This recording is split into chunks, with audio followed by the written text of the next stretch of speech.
A very good evening, everyone. I welcome you all to Lexphere. This is your mentor as well as your brother, Tiwari. Before starting my very first video on BNSS, ये video में हम हर topic के easy explanations को with case laws देखेंगे। But BNSS में case laws की संख्या बहुत कम है, तो ज़्यादा टेंशन नहीं लेना, क्योंकि एक प्रोसीजरल लॉ है और उसमें केस लॉज की नंबर्स जो है वो बहुत कम है। ये वीडियो बेसिकली उन स्टूडेंट्स के लिए है जो कि अभी कॉलेज में पढ़ रहे हैं और जिन्हें अपने सेमेस्टर एग्जाम से बहुत ज़्यादा डर लगता है।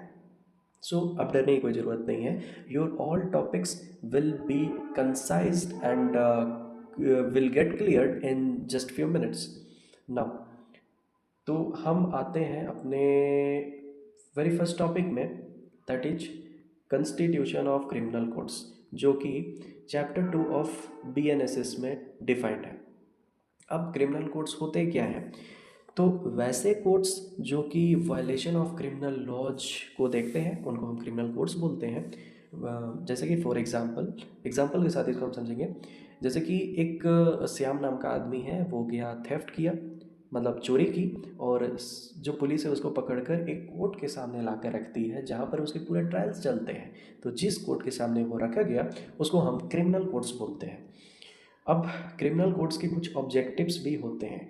क्या ऑब्जेक्टिव्स है? लॉ एंड ऑर्डर को पूरे स्टेट में, पूरे डिस्ट्रिक्ट में मेंटेन करके रखना और क्राइम रेट ताकि कम रहे।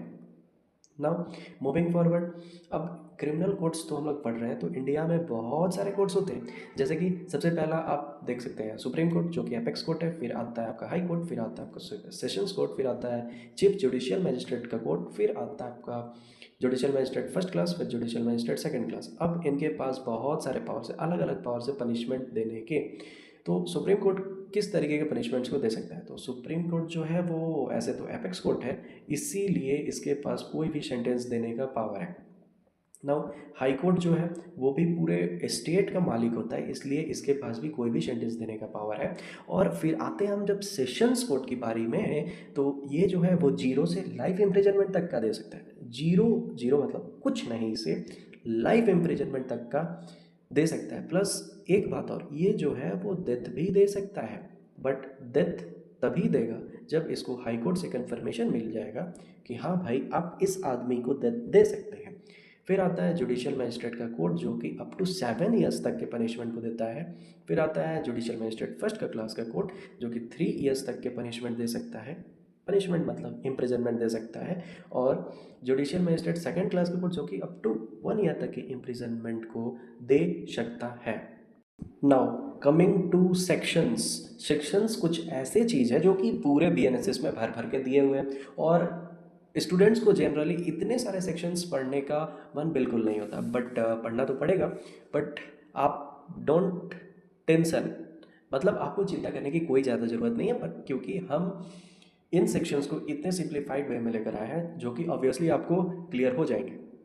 जैसे कि सेक्शन 6 जो है वो क्लासेस ऑफ क्रिमिनल कोड्स की बात करता है। क्लासेस ऑफ क्रिमिनल कोड्स का मतलब हो गया कि बहुत तरीके के कोड्स होते हैं। जैसे कि कोर्ट्स ऑफ सेशंस होता है, जुडिशियल मजिस्ट्रेट फर्स्ट क्लास का कोर्ट होता है, जुडिशियल मजिस्ट्रेट सेकंड क्लास का कोर्ट होता है, फिर होता है एग्जीक्यूटिव मजिस्ट्रेट के कोर्ट्स भी होते हैं, एक एग्जीक्यूटिव मजिस्ट्रेट भी होते हैं। अब आते हैं हम सेक्शन 7 ऑफ अपने बीएनएसएस में। अब सेक्शन 7 का क्लॉज 1 जो है वो बोलता है, ये देखकर आपको आई होप कि थोड़ा थोड़ा डाउट तो होगा कि आखिर ये है क्या। तो हम let me clear it in a very simplified manner, in a very simplified वे। जैसे कि ये सेक्शन 7 का क्लॉज 1 ज़्यादा कुछ नहीं, बस इतना ही ये बात बोलता है कि एक डिस्ट्रिक्ट या बहुत सारे डिस्ट्रिक्ट्स को मिलाकर एक सेशंस डिवीज़न बनता है, और बहुत सारे सेशंस डिवीज़न मिलाकर एक स्टेट बनता है। तो इसको हम फॉर एग्ज़ाम्पल की तरीके से समझते, तो जैसे कि अभी फॉर एग्ज़ाम्पल कि मैं अभी रांची में रह रहा हूँ, तो रांची एक डिस्ट्रिक्ट है, तो एक डिस्ट्रिक्ट या और भी बहुत सारे डिस्ट्रिक्ट मिलाकर एक सेशंस डिवीज़न कहलाएंगे, और बहुत सारे सेशंस डिवीज़न, पूरे स्टेट के सेशंस डिवीज़न मिलाकर एक स्टेट कहलाएगा। ठीक है। फिर उसके बाद क्लॉज 2 में आते हैं, तो क्लॉज 2 में स्टेट गवर्नमेंट जो है वो हाई कोर्ट के कंसल्टेशन से जो है वो सेशंस डिवीज़न या डिस्ट्रिक्ट्स के लिमिट्स को एंटर कर सकता है। एल्टर करना यहाँ बहुत लोगों को समझ में नहीं होगा।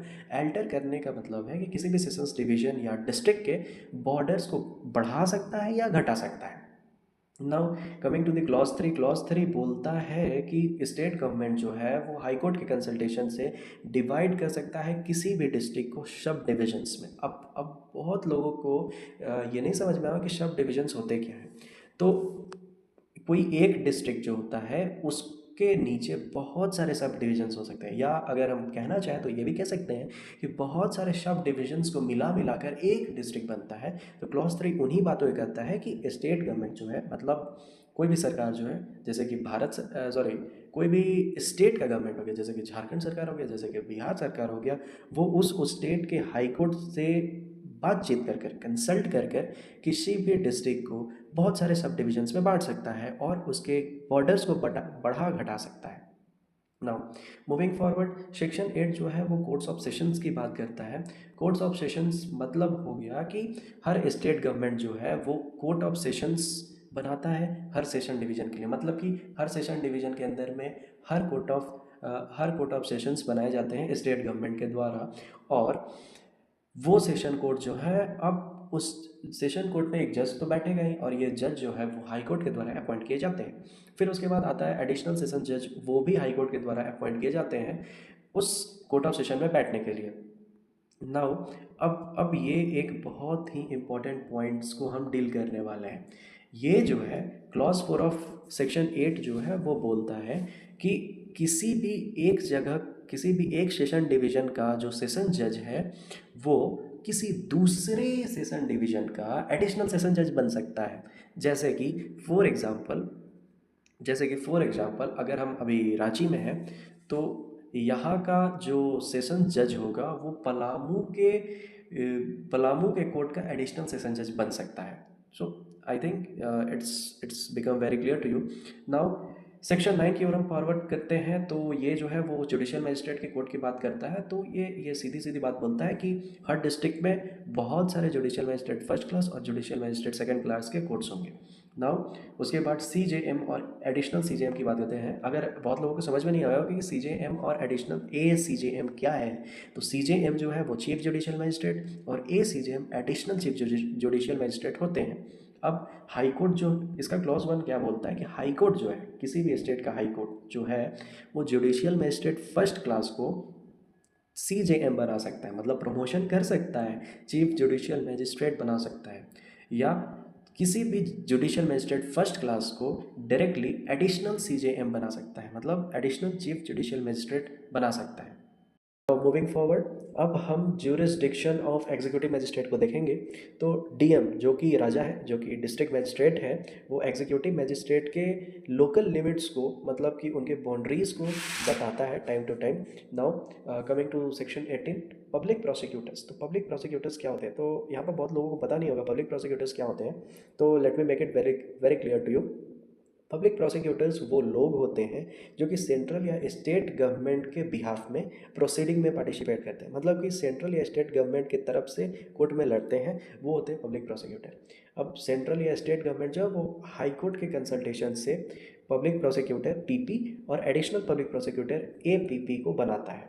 अगर आपको PP यानी कि पब्लिक प्रोसिक्यूटर और APP बनना है, that is additional public prosecutor, तो आपके एलिजिबिलिटी, आपके क्वालिफिकेशंस क्या क्या होने चाहिए। तो फर्स्ट ऑफ ऑल कि आपका प्रैक्टिस होना चाहिए as an advocate which is not less than 7 years, मतलब मिनिमम 7 साल तक की आपकी प्रैक्टिस होनी चाहिए, तब आप PP यानी कि पब्लिक प्रोसिक्यूटर और APP जो कि एडिशनल पब्लिक प्रोसिक्यूटर बन सकते हैं। और अब एक और चीज़ होता है, that is additional public prosecutor. अगर आपको वो बनना है, स्पेशल PP बनना है, तो आपका एलिजिबिलिटी जो है वो as an advocate not less than 10 years होना चाहिए, मतलब मिनिमम आपका प्रैक्टिस जो है वो 10 साल तक का होना चाहिए। ना मूविंग फॉरवर्ड, सेक्शन 19 में एक और चीज़ है जो कि होता है assistant PP, assistant public prosecutor. तो स्टेट गवर्नमेंट और सेंट्रल गवर्नमेंट दोनों जो है वो असिस्टेंट पब्लिक प्रोसिक्यूटर को अपॉइंट कर सकता है। बट यहाँ पर एक चीज़ और है, एक बहुत ही इम्पॉर्टेंट पॉइंट है कि कोई भी पुलिस ऑफिसर जो है वो असिस्टेंट PP नहीं बन सकता जिन्होंने इन्वेस्टिगेशन में पार्ट लिया है और below the rank of inspector है। Now moving forward, coming to section 20। आगे बढ़ते हैं। अब आते हैं हम सेक्शन 20 में, जो कि डायरेक्टरेट ऑफ प्रोसिक्यूशन की बात करता है। नाउ इसमें अब दो डायरेक्टरेट होता है, जो कि पहला तो होता है स्टेट डायरेक्टरेट, जिसमें एक डायरेक्टर और एक डेप्यूटी डायरेक्टर होते हैं, और दूसरा होता है डिस्ट्रिक्ट डायरेक्टरेट, जिसमें डेप्यूटी और असिस्टेंट डायरेक्टर्स होते हैं। अब इनके एलिजिबिलिटी जो है वो थोड़े बड़े हैं। जैसे कि एलिजिबिलिटी, एलिजिबिलिटी ही हिल गया एलिजिबिलिटी सुनकर। जो डायरेक्टर और डेप्यूटी डायरेक्टर है वो एडवोकेट होने चाहिए, 15+ ईयर्स जिनका एक्सपीरियंस हो, और सेशंस जज हो। और असिस्टेंट डायरेक्टर वो बन सकते हैं जो कि 7+ ईयर्स तक के प्रैक्टिशनर हो या जुडिशियल मजिस्ट्रेट फर्स्ट क्लास हो। मॉनिटरिंग्स, मॉनिटरिंग्स का मतलब हो गया कि किस तरीके के केसेस को देख सकते हैं। तो डायरेक्टर जो है वो 10+ ईयर्स तक के लाइफ इम्प्रिजनमेंट और डेथ के केसेस को मॉनिटर करते हैं, और डेप्यूटी डायरेक्टर जो है वो 7 से 10 ईयर्स तक के पनिशमेंट्स को मॉनिटर करते हैं। असिस्टेंट डायरेक्टर जो है वो लेस देन 7 ईयर्स के केसेस को मॉनिटर करते हैं। सो नाउ मूविंग फॉरवर्ड, अब हम आ चुके हैं conclusion of our entire topic, that is constitution of criminal codes, जो कि एक हायरार्की होता है सुप्रीम कोर्ट से लेकर लोकल मैजिस्ट्रेट तक का, ताकि पूरा सिस्टम बना रहे। Now, with this, we comes to an end of our topic. If you like our video, then kindly like, subscribe, ताकि हम ऐसे और भी वीडियोस बना सके और आपके लिए ला सके, which will become very easier for you to understand everything. So, thank you everyone.